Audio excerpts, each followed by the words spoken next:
বিশ্বে প্রতি 7 সেকেন্ডে একজন ডায়াবেটিসে আক্রান্ত হচ্ছেন। জাতীয় জনসংখ্যা গবেষণা ও প্রশিক্ষণ ইনস্টিটিউটের একটি জরিপে দেখা গেছে, দেশে ডায়াবেটিসে আক্রান্ত মানুষের সংখ্যা 1,10,00,000। তাদের মধ্যে 18 থেকে 34 বছর বয়সীদের সংখ্যা 26 লাখ, আর 35 বছরের বেশি বয়সীদের সংখ্যা 84 লাখ। অনেকের অন্য কোনো রোগ বা জটিলতায় আক্রান্ত হওয়ার পর ডায়াবেটিস ধরা পড়ে। ডায়াবেটিস একটি নীরব ঘাতক, তাই 40 যে কোনো ব্যক্তির বছরে একবার ডায়াবেটিস আছে কি না তা পরীক্ষা করা উচিত। এছাড়া উপসর্গ দেখা দিলে বা ঝুঁকি থাকলে এর আগেই পরীক্ষা করা উচিত।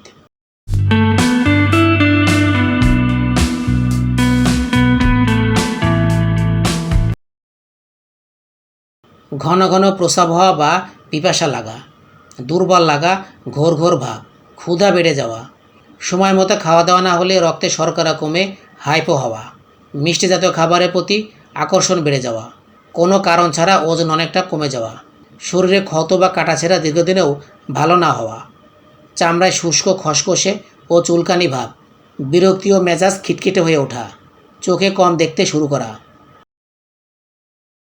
যাদের মা বাবা ভাই বোন বা ঘনিষ্ঠ আত্মীয় স্বজনের ডায়াবেটিস রয়েছে, যারা নিয়মিত হাঁটাচলা বা শারীরিক পরিশ্রম করেন না, অলস বা অনিয়ন্ত্রিত জীবনযাপন করেন, অন্তঃসত্ত্বা নারী, তাদের 24 থেকে 28 সপ্তাহে ডায়াবেটিস পরীক্ষা করা বাধ্যতামূলক।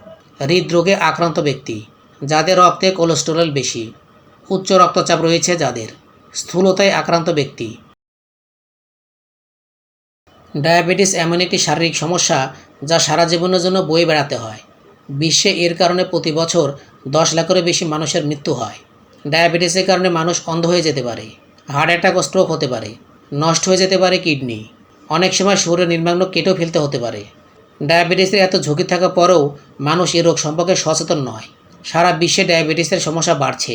বর্তমানে এতে আক্রান্ত মানুষের সংখ্যা 42 কোটিরও বেশি। 30 বছর আগের তুলনায় এই সংখ্যা 4 গুণ, এই হিসাব বিশ্ব স্বাস্থ্য সংস্থার। বছরে অবশ্যই একবার ডায়াবেটিস পরীক্ষা করতে হবে। ডায়াবেটিস শনাক্ত হলে বিশেষজ্ঞের পরামর্শ নিতে হবে।